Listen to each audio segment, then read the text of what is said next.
Hello everyone, just a quick reminder, you can now support us on Patreon. You can get this show and all our shows a day early, and lots of other goodies by supporting us. If you like what we do, and you want to see us do more, you can find us at patreon.com/StudioOmegaYT. Thanks for your time, guys.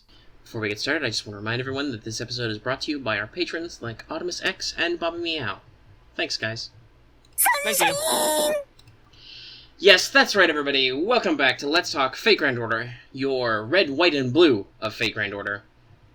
Guaranteed to be a better-liked hour of Fate Grand Order talk than some other things we could name. Yeah, we'll get back to that. I am one of your hosts, Undefeated of the East, Omega. With me, as always, is my co-host, Flame of the West, Lucky.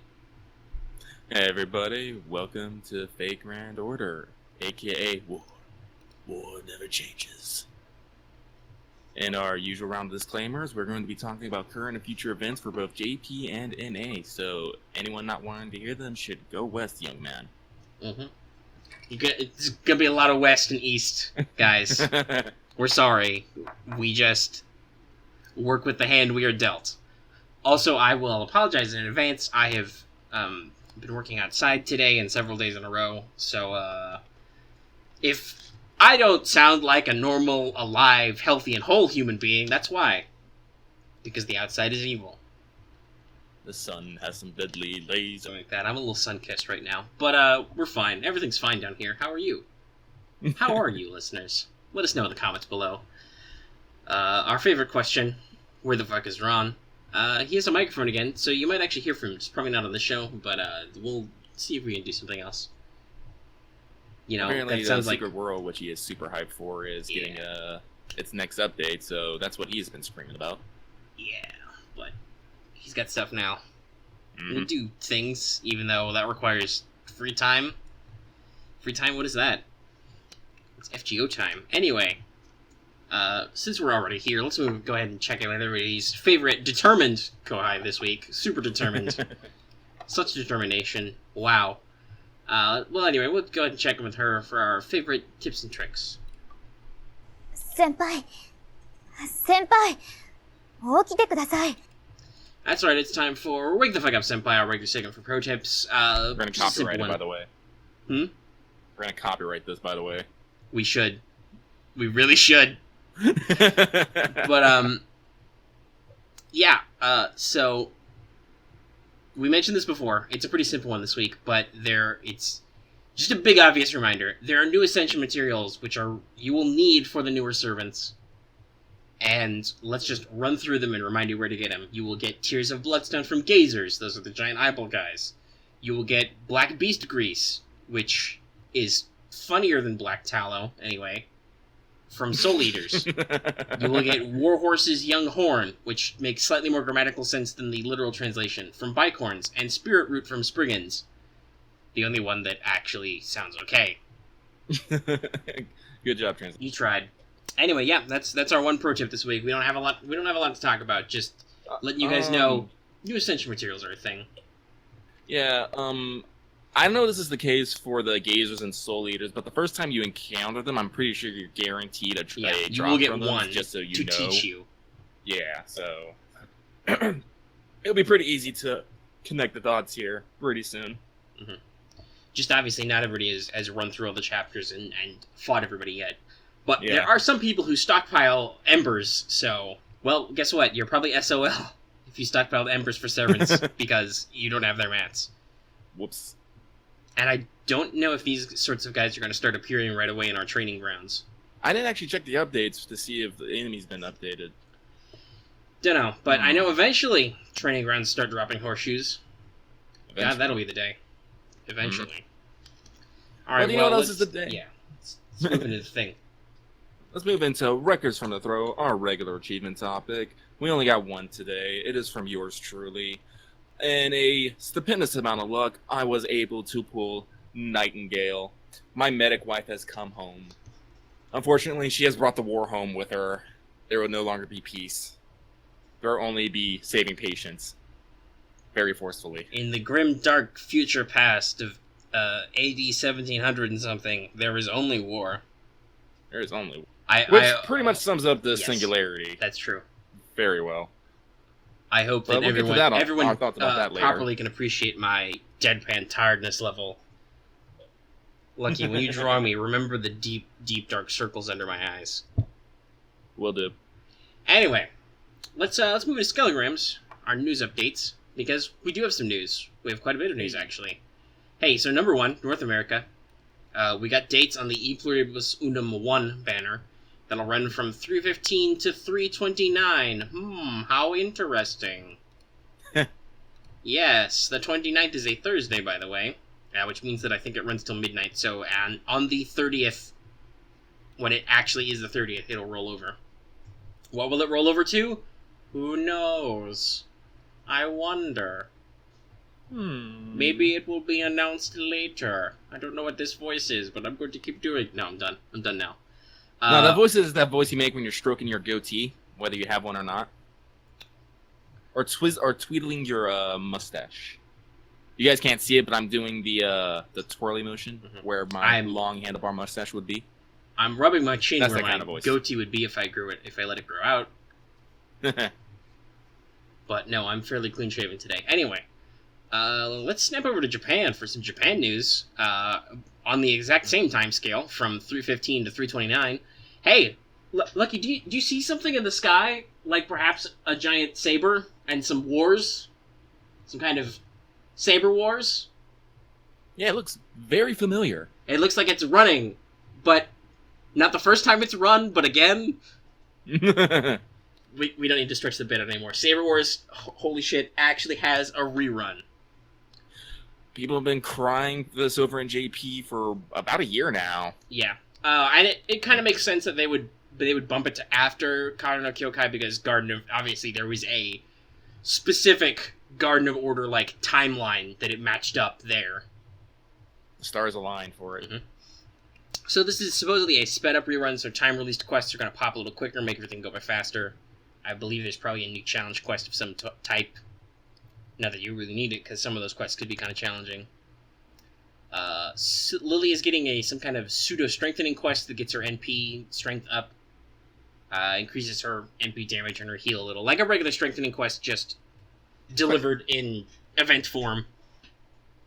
And obviously... Which makes sense. Yeah. And obviously, if you're getting a Lily from the event, so if you already have one or don't have one, here it is. MHX is getting better and getting animation updates. I said better, but she's getting animation updates. Some of them are better, some of them are not. She does have a rare skill animation where she eats a... That's pretty adorable. That is top tier right there. I don't care what anyone says. By the way, speaking of MHX, yes, she has a banner. This is her second raid up. It actually happened, in case you couldn't tell already. So she will always be on raid up with Artoria, Altera, and Mordred, for some reason, on a rolling raid up. And sadly, I think we have lost the raid up on Nero and Saber Alter. Oh. I think so. I'm not sure. Either way, the Lightworks coffers will be overfloweth here. Yeah, I made a joke. I don't know if I said it on air last week, but I joked to several people that clearly the Lightworks was... either they had something in store in the second half of the month, or they were willing to not make as much money this month. It was the first thing. Yeah, no. So let's roll this out. No. That is all our news. We had a relatively quiet news week. Or reruns are usually like that. Hey, if you're curious about Saber Wars, if you're a Japan player and haven't played it before, because that's possible because it's its first rerun, go ahead and look for our very own Saber Wars pregame episode somewhere in the past. We touch on most of what you need to know, though obviously our advice is geared towards America and what they had available, so you guys will have more tools. It's going to be interesting. There's going to be a lot more... Yeah, I don't know if they've updated what sabers get, attack bonuses. They probably have. I just haven't looked at it. Yeah, me neither. They may not have, though, because now there are physically more sabers. Anyway, let's move on to a couple of free talk. So, yeah, week 2 of the character CMs, as you might tell from our thumbnail, hopefully, probably, assuming I haven't fallen unconscious before I made it. Place your bets now. Yes, we've got Lancer and Alter Ego. Lancer is female. Alter Ego is male. Alter Ego is pretty simple. It's Ashia Doman. He appeared in the Shimosa chapter as Limbo caster. And then be wondering, wait, you just said he was a caster. Well, one, I don't think he got fought, because there were no like combat sprites for him, so it's not like that was a for sure. And two, several characters who appeared in Shimosa had different classes than normal. Like, Reiko appeared as a rider. I think there was an Avenger version of Amakusa, stuff like that. So, the class he may have shown in the Shimosa chapter was not a guarantee of anything. And the second one is much more interesting. The Lancer appears to be Canis, the woman who was turned into a man. This character was data mined. I don't remember what episode it is, but if you search our show notes, I'm sure you'll get where we talk about what the data mined characters are. And the reason why I think this is a good guess is because there's a lot of Greek themes. Mm-hmm. From the snippet people had in the trailer, people were thinking it would be more, more Norse, like Valkyrie-like, but a lot more of the paraphernalia seems Greek now. Yeah. Specifically the spear. And now that we've got more specific details and like a high quality stop on their art, it does seem more Grecian. Another good guess people have had is Amaltheus, who's his nurse, who is associated with goats and some other stuff, because Lancer of Lost Belt has little animal ears of some kind, and her actual line is, "I am not a heroic spirit, I am a divine spirit." But we'll see, because here's the fun fact. The Canis, or Canius, because you're supposed to pronounce all the vowels, though Canis is the female name, and it's Canius for the male, was data mined with the artist that Lost Belt Lancer has, so, We'll see. If that's the case, it's like they might just have horse ears because the big thing that Canis was like trying to fight a bunch of centaurs. Yeah, Canis is associated with centaurs, having a son who was in the Argonautai, did some stuff with Achilles, some other stuff in there. It's gonna be real interesting. Poseidon gave Canis impenetrable skin, so the centaurs had to crush him under shitloads of trees to win, because he could not be pierced. Which may be why... That might explain, the darker skin. A bit like Siegfried, who has a slightly darker skin tone because of the dragon blood. But, also, the only other thing we need to say, Lost Belt Lancer, okay hand. Because, aesthetically, this design is just perfect all around. Everywhere you look, every angle, you look at it from every single angle. Even if you make up some new angles, it's still perfect. Good, delicious. Don't mind whatever. He's that asshole.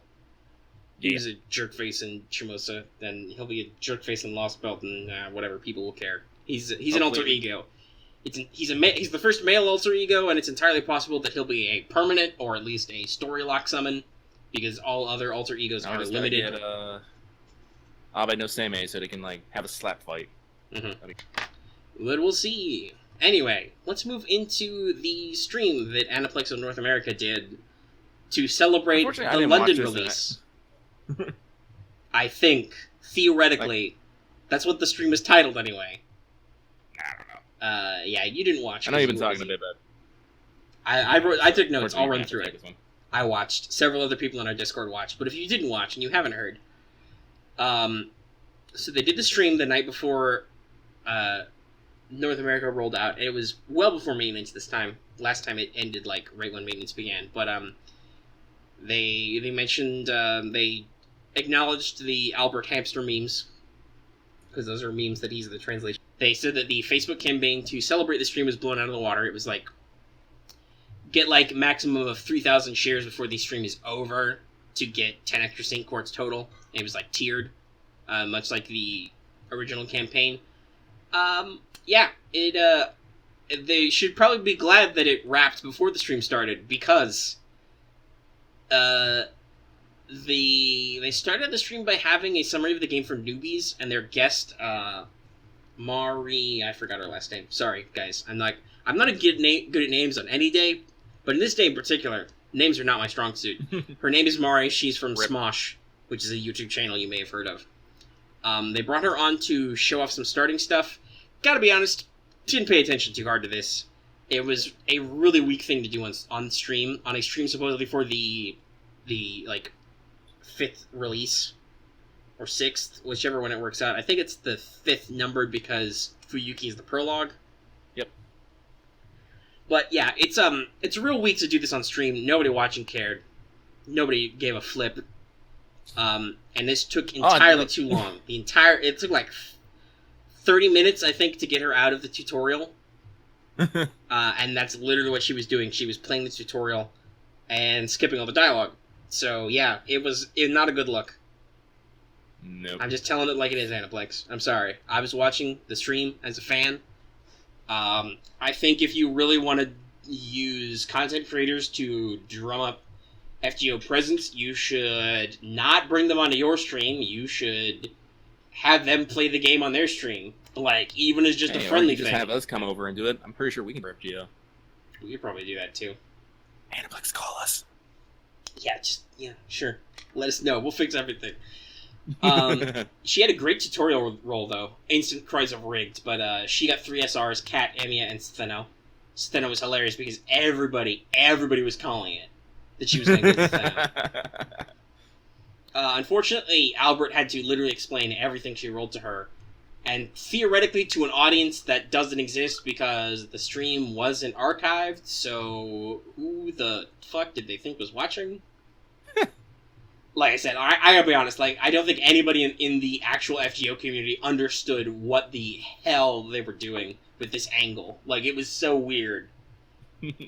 Like, this is what you should do half a year ago, not now. Like, honestly, like, FGO does not have a steep learning curve. Like, yeah, if you want to, like, min-max your potential, yeah, there's some tips and tricks, but, like, you can, like, as I said, I'm in America right now. I'm steamrolling a lot of stuff, and I'm literally throwing together my teams for shits and giggles, and I'm still doing okay. Yeah. There was a joke that came up that reputation is everything, which I think is slightly funny, given how the stream turned out. Next, they did FGO tips, clearly stealing from us. We're on to you. They talked about a couple of things. I think it was technically like 3, but whatever. They talked about critical hits. They made jokes about quick memes. Not like literally quick memes, but they talked about anything that would unfold in quick memes. Like, oh yeah, that quick, that's real good for your crit stars. Everybody in the chat laughs because quick isn't good. None of that's Aniplex's fault. And then they kind of hinted at the future Buster crit meta. They talked about how quick was metagame for some people, but that's a lie. Quick has never been metagame for anybody. Quick characters are good just because they are really flippin' good, and then they happen to be quick. Then they talked about NP chain and NP order, which is also often misunderstood. This was a much better tip. They talked about how, like, where you place an NP card has no effect on its power, and what chain you're doing has no effect on an NP except for other noble phantasms. So if you put an NP card first or last, that doesn't affect the NP card at all, but the NP card will affect other cards that come after it. So if you're doing a chain with your Noble Phantasm, always remember to put your Noble Phantasm first to start it. So, like, if you're doing like an NP chain, you do an NP Buster to do a Buster NP chain. You should do NP Arts, NP Arts chain, stuff like that. They had a couple servant recommendations, literally a couple. The first was Urale, or technically that should be like a Urale, but I can't slow myself down long enough to pronounce all the vowels, so it's Urale. Urale. Which is pretty close, because, yes, that is, which was mentioned before, the Greek thing is you want to pronounce all your vowels. Le. Urale. And I think it is Le in the, like, actual Grecian pronunciation. Urale. So she was recommended because they talked about how she does extra damage versus males, and then she stuns them, and so theoretically you could use her to stun lock, especially with Stheno. And then they recommended MASH. So, nice try. Like, they didn't even talk about Best Dog Coup. Like, you could do that. He's great. Yeah. He's Cockroach. functionally unkillable. So we're about 50 minutes in now. No joke. They're finally minutes? talking about America stuff. They show the Okay. CM, they introduce the new servants. Not a huge deal. They tried to play a guessing game with the guess about who Nightingale was, but it was dumb because they already announced Nightingale, so nobody watching needed to guess. I've said this before in other meetings, but I'll say it on air. I have no problem with Miss Mari. I'm not really familiar with her. I'm not even familiar with her channel Smosh or anything like that. Don't care. She was perfectly fine as a guest. She had no idea what she was doing, but she said that. That's fine. You can be new at stuff. I'm not gonna be like, I'm a girl, like, or whatever. She was new. But I think that means that she didn't have anything really to contribute to the stream, besides her newness, and that was not a good... That did not go over well with the audience, and I don't think it should go over well with the audience. The audience of people watching the pre-release streams are people who are playing the game to get hyped for the new release. Yeah. New player shit is not the way to do that hype. It just isn't. So then our big news at the end, apparently, I guess, was they repeated that Aniplex's guest for SoccerCon, that's Rumi Okubo and something Shirokara, sorry, once again, names. Salt River Man. They're going to be their guests at the Aniplex panel at SoccerCon. There will be more news at the panel, which is the... the temptation for me to say fuck it and go, even if for one day, is strong. The panel will be... When will the panel be? I think it's going to be like the 29th, or maybe the 30th. It'll be... I might do it. You still might. But yeah, no. Or maybe it's after the 30th. Maybe it's that weekend. I don't know. They gave the date. I don't remember right now because I'm not going. It's the last week of March, so it's the last. It's the last. Yeah, it's somewhere in there. Last weekend of March. The short version is they've got Japanese guests. They're holding something big back for the panel to make Lucky go to SoccerCon.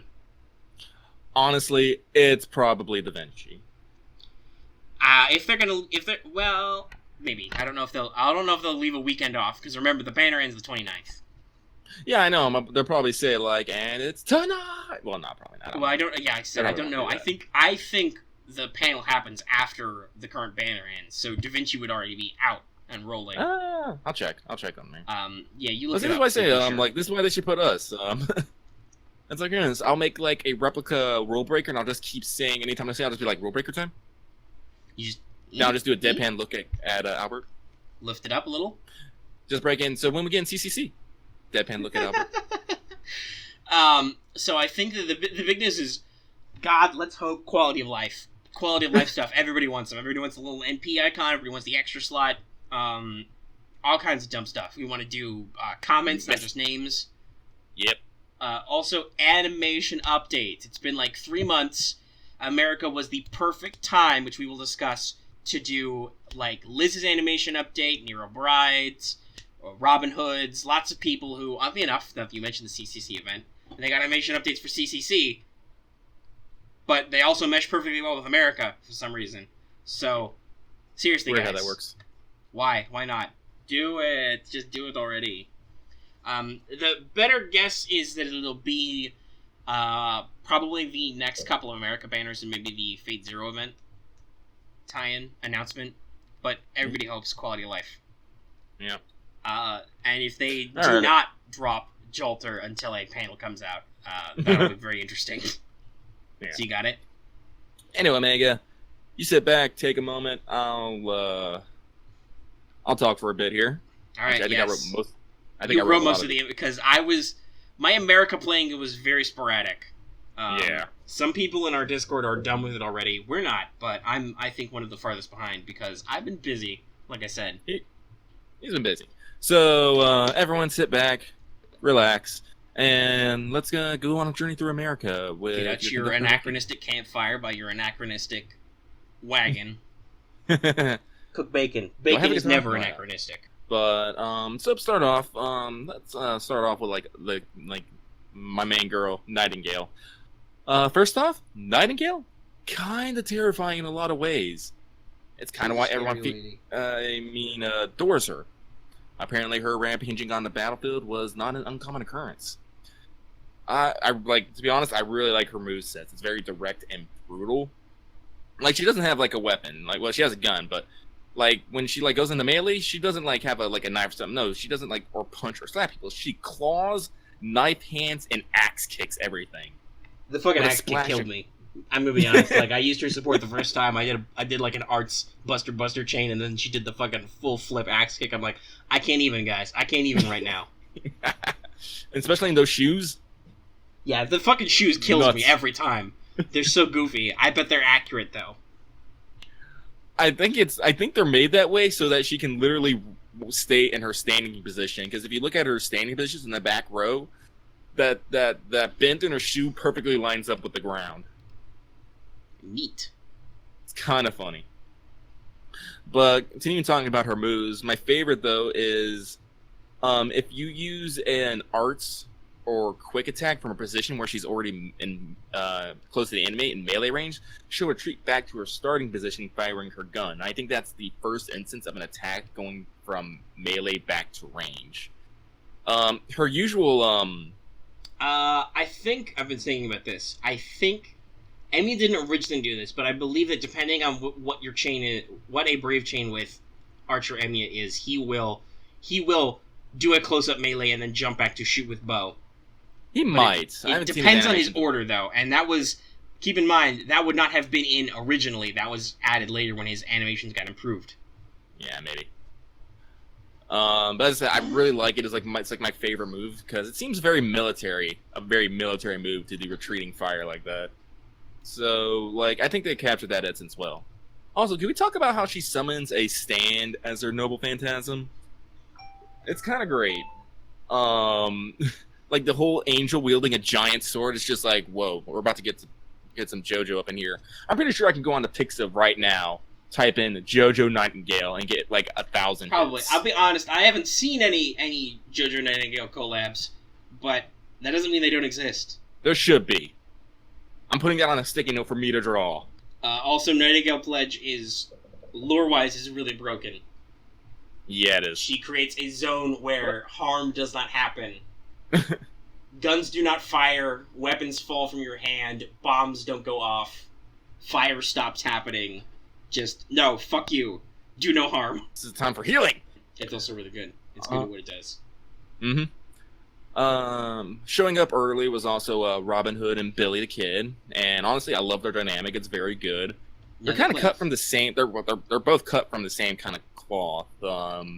Yeah. Basically, leaders of men who are outside the law, and their personalities mesh pretty well. They play off each other with quips and combat and stuff. And yeah, Robin is usually sarcastic and like sardonic and reserved. Billy is playing up his much more free spirited, cheery. It meshes well together. That's like and speaking of Billy, Billy's design is really good. Like, now that I actually like got to see him and like see his portrait and whatnot and his sprite, like really like it. And apparently like his Final Ascension art is hella badass. Only problem though is his attacks don't seem to have any flair. Like, as a guy who's a master of the pistol, master of the quick draw, I think he put a little bit more pizzazz in it. I mean, but he puts more. I think he puts more pizzazz in it. You give him credit for he does actually twirl his gun in like some skill animations and for some attack animations. Well, maybe I haven't seen them. Also all, but just the few ones I saw didn't seem like it. He like, also will do sick tuck and rolls, sweet combat rolls if you do his quick chain. Yeah, but his noble phantasm's simple too. But like oddly enough, I like it because it's literally the quick draw and just bam, bam, bam. 3 shots, yeah. 3 shots and it cracks the screen. It's just like, whoa. Yeah, because he's fast. He's real fucking fast. Real fucking fast. Like, you thought Sasuke Kojiro bending time and space to stab somebody 3 times was fast? Billy's freaking fast.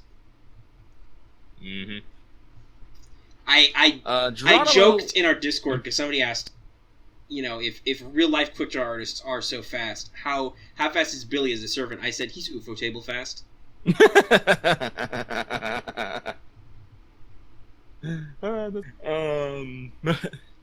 on his ability kit, like, apparently he's, like, real good, too. Like, with his stats and skills and all that stuff. So, a lot of people are, like, throwing their points at the friend gacha trying to get him. I got him on a ticket. Unfortunately... Unfortunately, someone that people aren't too keen about is Geronimo. And not because of his design or his personality, it's just his kit's kind of sad. Yes, because, I used him as a support a little.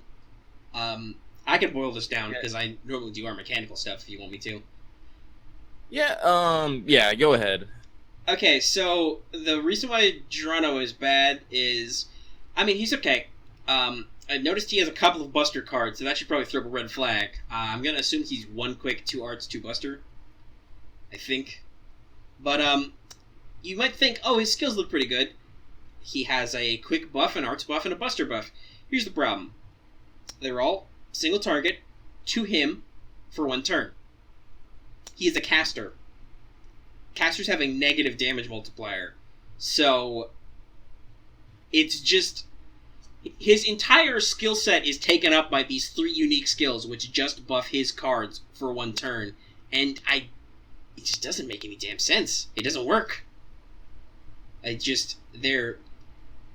can give you a slight edge, I guess. It's just, it doesn't work well for a caster. He is entirely self-supporting, but he has an arts AoE Noble Phantasm, which also heals you.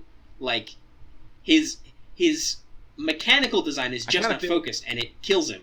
Kind of feel like they basically use a dartboard of ideas and just threw darts at it. His character his actual like personality character is nice. He's pretty interesting. Yeah. I like him. Yeah, his animations are a little basic. His Noble Phantasm. They're all right, especially like I liked him. I like the fact that he will throw a knife and then like lightning will explode from him. I'm like, oh. Yeah, he's got a couple of okay ones, but some of his stuff's a little basic. Like his, he's similar in the vein to like Assassin Shiki, but he's not quite as flippy as she is. So, but like I said, his Noble Phantasm's okay. A giant space coyote comes out, and then the sun comes and explodes, and also you get healed. Yeah, but as I said, meeting Geronimo, I was expecting someone a little bit more angry. No, he's pretty cool. But he's actually really level-hanging, and he says some deep things, and he addresses like that very question of like why he's not like super upset and like why is he fighting for this. Playing for what he is. Hey, and it's like, oh, because it won't change what happened to him. It's already happened. He is a servant. He is dead. So yeah. There's no point in changing it. And 1, he likes the irony of saving America, but 2, it's just that is the good and natural thing to do as a heroic spirit is to help. He likes it. So we're gonna move on to Helena, who Omega's This is this is what Omega said, but I'll just read it for him so he can rest his vocal cords. First impressions are not very cute. Considering how Edison is, you'd think she'd be more understanding, but she kind of comes off as condescending in the beginning. She seems to get nicer when she understands you're serious, but it's a little sour. Her animations are good, though. Book lasers everywhere. Also, not to mention that both the backcasters have... tiny familiars. I'm saying familiars because like Omega gave me like side eye. Yeah, you said floaty things. I'm like, they're familiars clearly. Duh. But no, she has an adorable little bat thing, and it rainbow sparkles when she does her Noble Phantasm, which is giant UFO lasers. Giant UFO lasers. I was just gonna mention that. It's great. Helena's alright. I was willing to give Helena. I'm assuming it's Helena. They're both correct away. Helena Blavatsky. Helena. I was giving them credit because of her loyalty to Edison. Because Edison was someone that she knew in real life and wartime conditions. Because literally the first time you're meeting, Nightingale has said, "All right, let's go kill this thing." Where she's kill this cancer that is plaguing us, and she's about to just leave this camp. And Helen's like, whoa, do not desert your post. And Nightingale's like, fuck off. Yeah, she's like, excuse me, tiny woman, I have disease to cure. Dramatic zoom. And then Helena just sicks Karna on you. Like sidetrack, Nightingale's my favorite Nightingale line so far is, "Girlfriend, is that a new antibiotic?" I'm just all like... Madness, I'm pretty sure her madness enhancement is EX. Like, she does not understand things that are not medicine as a berserker. But, honestly, like, Helena understands what's wrong with the scenario and just has picked the side that she think would be better overall, because... Yeah, like I said, especially her early interactions, I mean, it makes sense given what her character is, because she looks like a little girl, but she's a granny inside. Mm-hmm. There's definitely, like I said, a little bit of condescension. She's like, "Oh, that's cute. You think you're gonna go take Nightingale and go help? No, honey, no." And I'm like, "Girl, I have a level 80 Medusa. I will suplex you. Yeah, you cannot talk to me like that. Do you know how many times I have saved human history?" And that's actually a point. They actually know that you have. Mm-hmm. Because Edison has met Mr. Babbage and Tesla, I think. They don't mention Tesla by name, but he mentions a certain Edison someone. gets real mad, so you know. Yeah, you so know. Tesla. If you know anything about like the current wars, you know. Also, again, we mentioned how mechanized infantry are just archer helter-skelters. They are also literally just archer helter-skelters. They are, like... No, Edison's superpower is to mass-produce things, so he took Babbage's automatons that are made by his reality moral and mass-produced them as giant mecha armor for people. By the way, when you kill helter-skelters, you're killing people. Just to put that in point of reference. Gotta be honest, they got in my way, don't care. Silence. Long silence of sadness. Oh. Which will probably not be so long Edison, anyway, yeah. Go ahead. Edison, I'm not going to spoil his appearance or whatever, but I think they captured his essence well, although I think they made him more heroic than his actual life counterpart, who was kind of a huge dick. I mean, he's kind of a huge dick in this. He shows up and he's like, yes, will you side with me, one master, despite the fact that I have a terrible plan, and also I don't understand how America is supposed to work because I am the prison king. Heavy side-eye, maximum side-eye. Castle in Denver.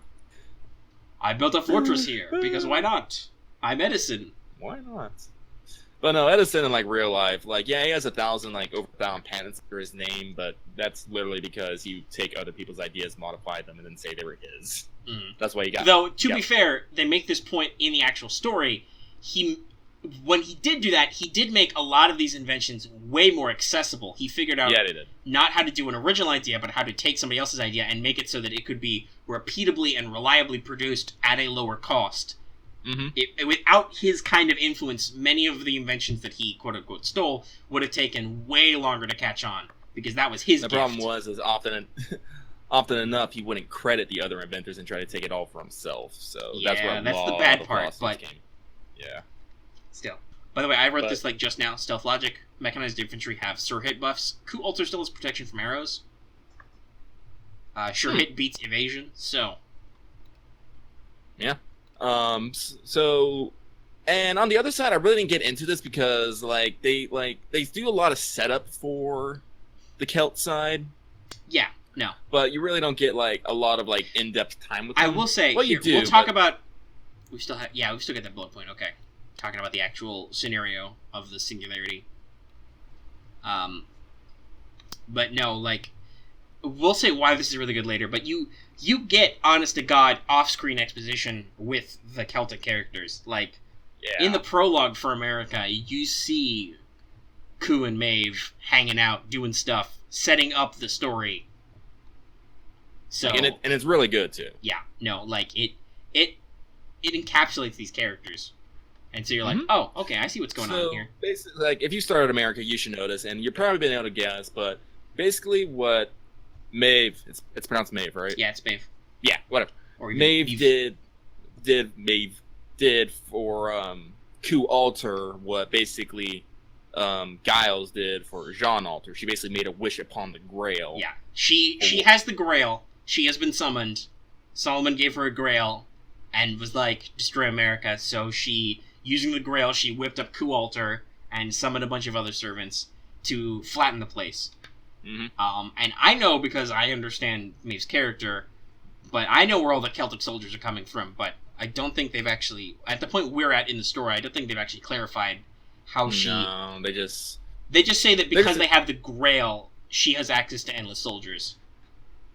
Yeah, I don't know the reason why. Which is kind of the truth, but kind of not, but the story will cover that.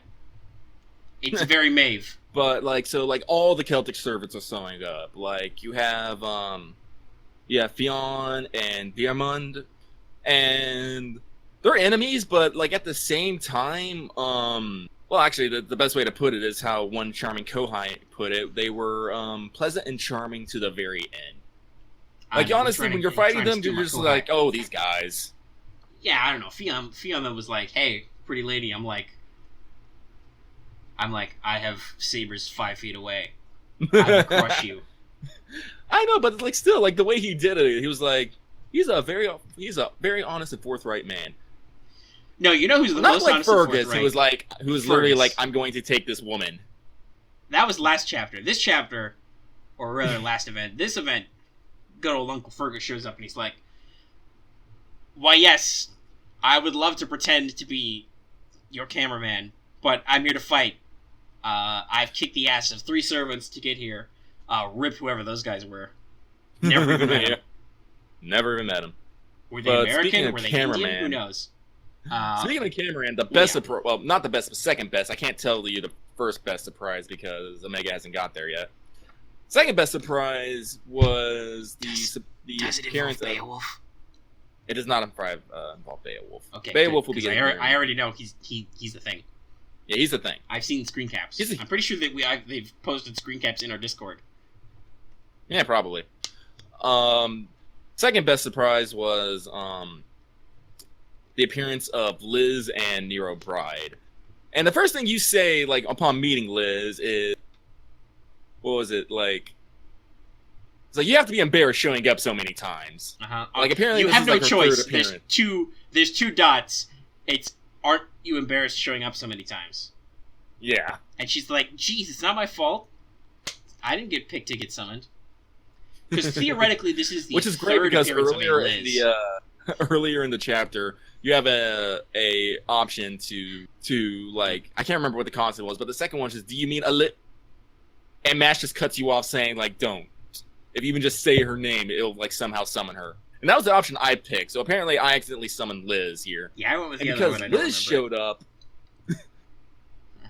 Nero showed up. But it's not Red Nero, it's Nero Bride, which is hilarious because when Liz shows up and Robin Hood because Robin Hood is the one who knows them both.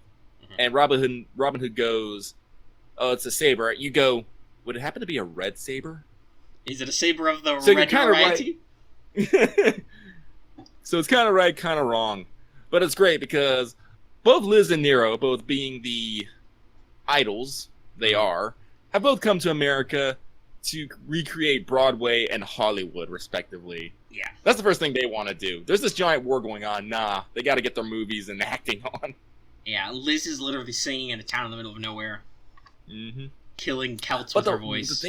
The thing is, though, like, despite, like, starting off as, like, kind of gag-ish comedy characters, they get real serious, like, when things need to get serious. Like, I was actually kind of surprised. And that's I think that's a benefit of their characters with good writing.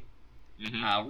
We're gonna talk shit about Septum later, but yeah, we are. We do at least call back to that because Nero, Mash is like, oh, Nero, it's good to see you again, and then it was like, hey, do I know you?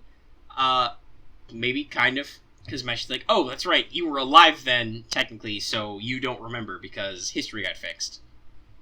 Not that I'm sure Nero would remember anyway.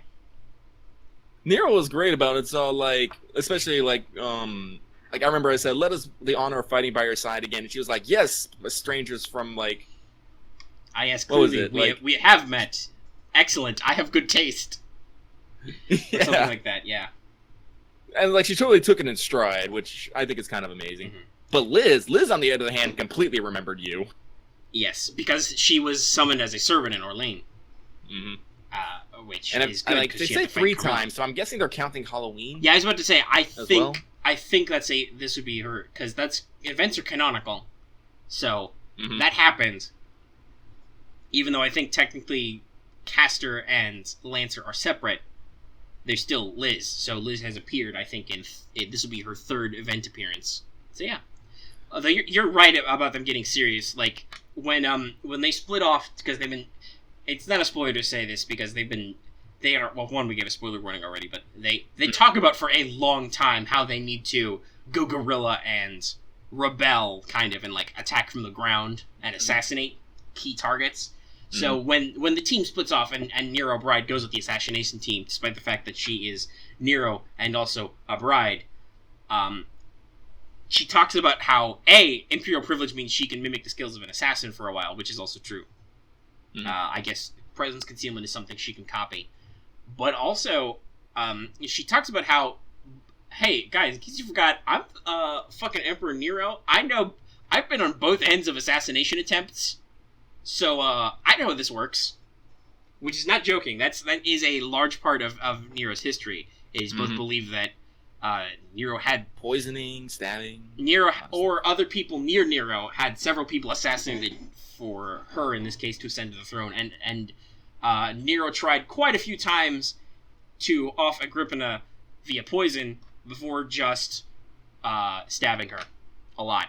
I think at one point there's even a folk story, which is not necessarily true, that Nero had Agrippina get in a boat, sank the boat, and Agrippina crawled out onto the shore. Agrippina was pretty hardcore. No, yeah. Her design is also pretty good. It's just a Nero body type with longer hair, including prosperity. Prosperity level's good. Anyway, I think that's all of our meteor servants. You want to talk a little bit about Rama and Sita. Rama and Sita. They're really good designs. I like their characters. Rama takes a comedy role because he gets gravely, like, at first he starts serious, then he goes to a comedy role. Yeah, he shows up in the prologue to get stabbed in the heart by Ku also. Yeah. And then proceeds to becomes comedy suck up his heart being gouged out for days. Literal days. Like, I don't know, like, I feel like, because they travel from, like, middle of the United, like, here's something we're going to get into in a little bit, but they travel from the middle of the United States all the way to California. Nobody not in the U.S. actually understands how big the U.S. is. Yeah. Like Lucky and I live at opposite ends of the country. That is minimum, friends in the EU can, like, take a day trip over to, like, several countries. Yeah, if I wanted to get on a train, I could not get to Lucky in a day. Even if I flew, it would still be like, I'm going to guess it'd have to be like 6 hours? Yeah, probably. Minimum? Because you're cutting out a lot of the bullshit when you're flying, but I think it's like a 6-hour flight to go to LA from Florida, so it'd be about the same to Washington, maybe longer. But and you probably have to do a stopover in O'Hare. Somehow, yes. So. But, no, like, it's fucking far. And the terrain is not good. I don't know.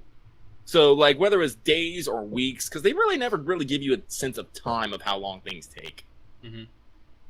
Like, that's one thing that I like. Also, you get knocked out a couple times, so it's easy to lose track of time. Oh, yeah. Let's see, you got cannons fired. Like this is something that I actually kind of appreciate. You find out that, Master's kind of squishy. Like, he got injured, like, by cannon fire. Yeah, a cannonball lands near you and you get knocked out. No, and, like, Senpai is airborne. New meme. Yes. You get hit by shrapnel and Nightingale almost cuts off your leg. Yeah, because you have, like, broken, like, a lot of lacerations, a broken bone. Mash has to come in like, no, I got a scroll of healing. And Nightingale's like, I'm going to do it anyway. And you're like, no! You're like, no! Like, you almost like... Mash just pokes her with the shield. No. Desist. Another point. The back of the shield joke came back, but now we have the back of the gun joke. Yes. This pleases me. Just hit him with the back. Shoot him with the back of your gun. A better idea would be to hit them with your back of your gun. That is slightly less violent than just shooting. Yeah, Nightingale will shoot people at the drop of a hat. Like, one of my favorite lines is, my medical treatments are this gun. Which one do you prefer? And it's like, and the doctor's just like, oh! There are also several scenes where clearly, even though it doesn't graphically show it, she's clearly, like, reached into her bag and is, like, slowly pulling out the gun, like, do I need to shoot somebody to solve this problem? Just she tries to shoot the bars off the jail and the bullets are ricocheting. And then Geronimo shows up and he's like, this is not a good idea, but at least I found you fast. Yeah. But he was back using, to the topic of Rama. Rama then takes on the role of being the sack of comedy as he's being manhandled, being carried around by Nightingale. Mm-hmm. Like in the Princess Carry, in the patented Rama sack.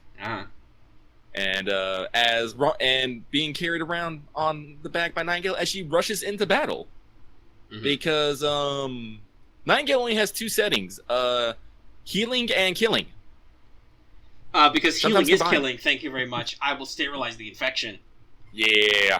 It's our fault. You literally convince her, like, the first time you meet her, that the Celts are like an infection, and the only way to stop this war and thus stop the patients is to remove them. At which point she's like, yes, the Celtic soldiers are a disease. Click.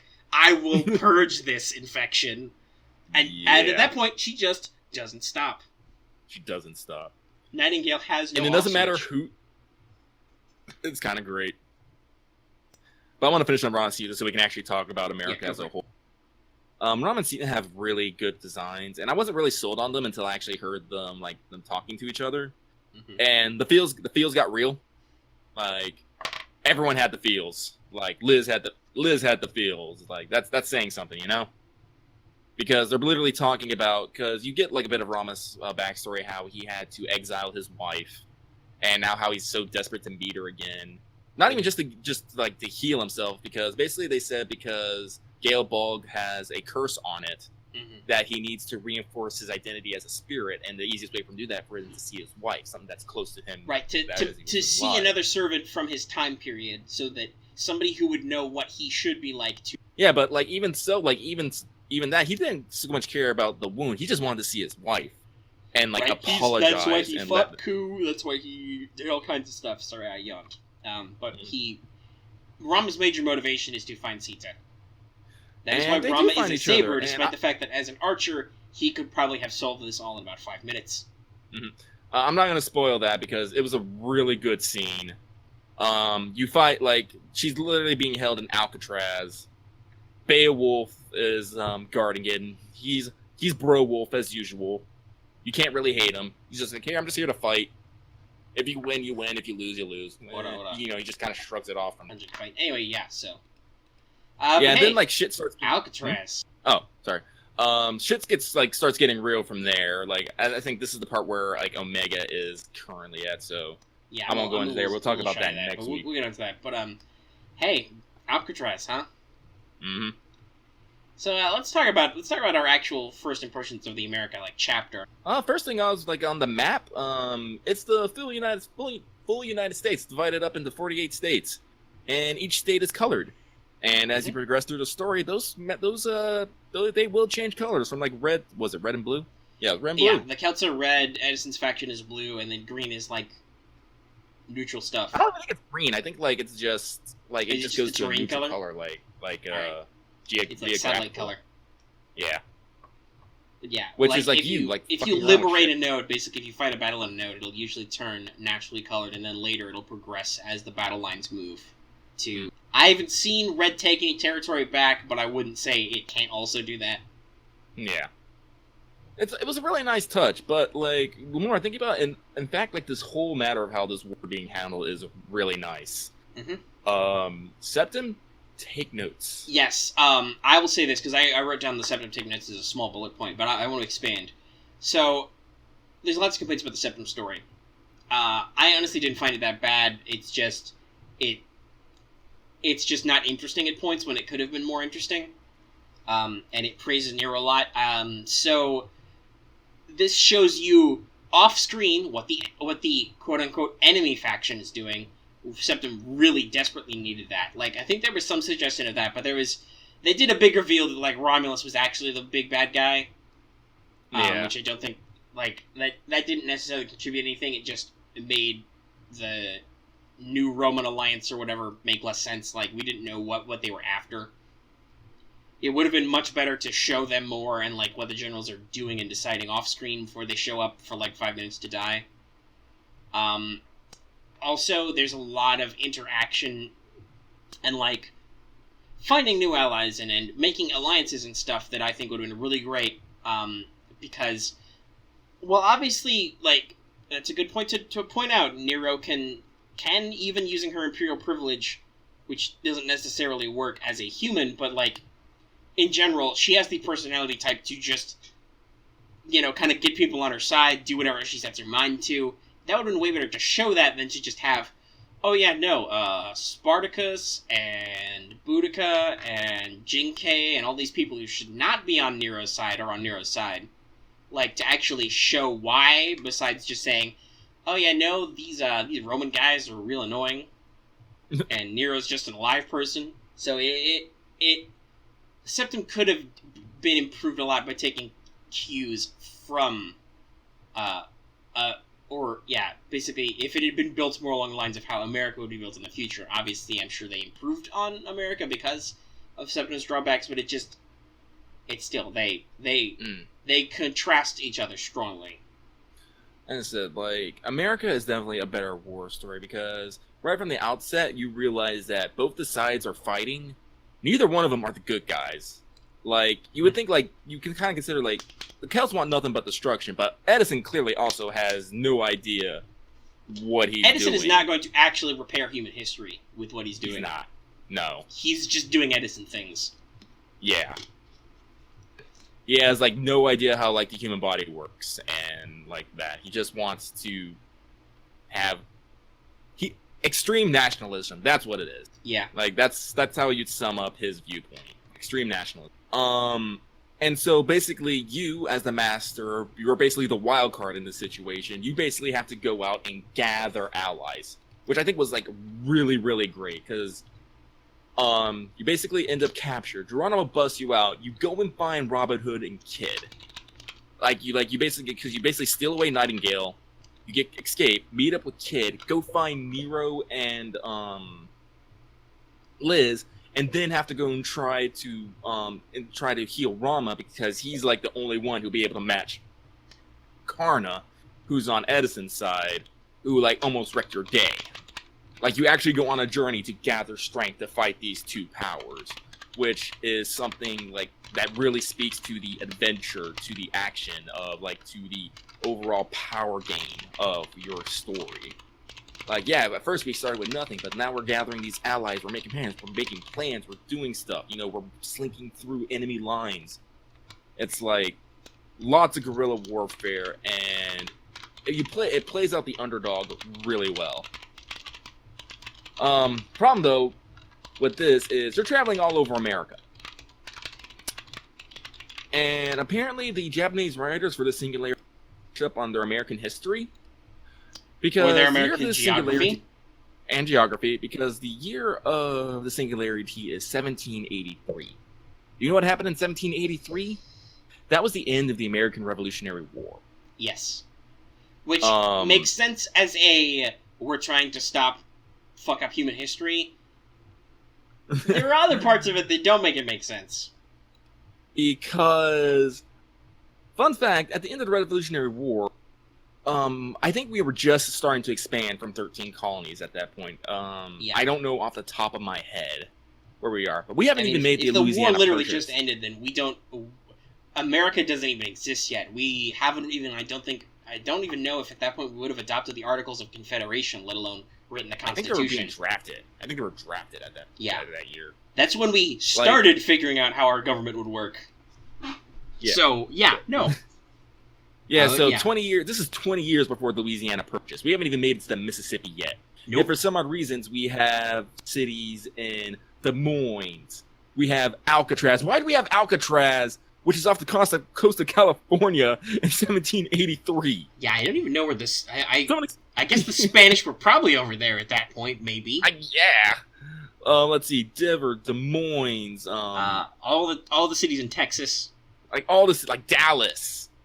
Dallas and Lubbock, those Texas. Didn't exist. That was all Native American territory.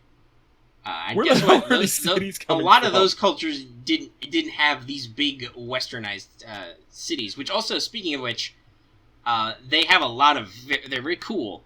They're very Western. They are horribly anachronistic backgrounds. Those models of covered wagon you see broken everywhere in the background. Those typical showdown at the OK Corral. Westworld type towns.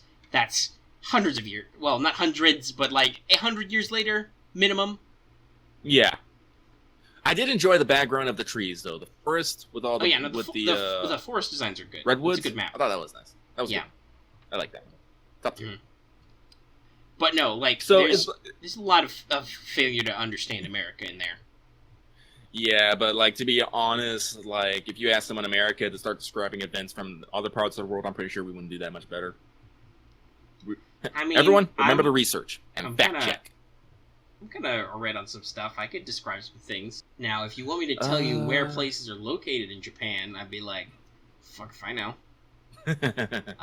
Tokyo is somewhere, and then somewhere nearish, but also a little far away. There's an Edo, and then an Edo. Yeah. Edo. Then, yeah. What? I'm really tired. You're not. I'm tired. My voice hurts. You're not gonna get perfect language out of me. And then down somewhere, there's like the Hokkaido and the Osaka. And from watching Hakata no Tonkotsu Ramens, I know that Fukuoka must be close to China somewhere. Because that was a plot point in this week's episode. That's it. That's all I got. There are places in the north, but I can't remember them right now. All right, but let's see what else about America right now. We didn't mention it, but Karna and Arjuna are both in play. Yeah, they were featured in the preview, so it's obvious. Yeah, and so I'm expecting. By the way, in case you're curious, Karna and Arjuna should both be in the permanent summon pool. They can now be summoned whenever, no matter what you're summoning on. Yep. They are no longer limited. So, cross your fingers. Honestly, I don't care about them either. Weak. I'm saving chords for Banner 2, which will have Maeve and Q Walter. Nope. Just Maeve. Maeve. Just Maeve. God, whatever. And then Banner 3 will be Edison and Q Walter. Yeah, I'm not gonna. But no, I'm enjoying America. Yeah. As I said, my heart's I'm having feels right now.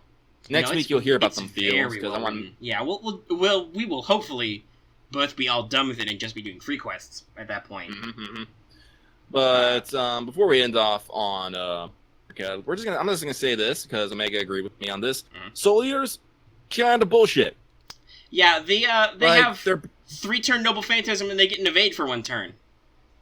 It sucks. Also, they crit a lot. They crit a lot. They're basically assassin-type chimeras. Even the design, if you look at it, it echoes it. Yeah. With the tail up and over and the moving position. They literally took the model of a chimera, the chimera, and just redrew it. Yeah, they edited the sprites. Took out the head. As I go on. And they're just... They suck. They're assholes. Yeah, they are. So I have another, creature just to not like in general. Mm-hmm. Gazers are not bullshit, though. They're just meaty. Giant eyeballs. Do eyeball lasers.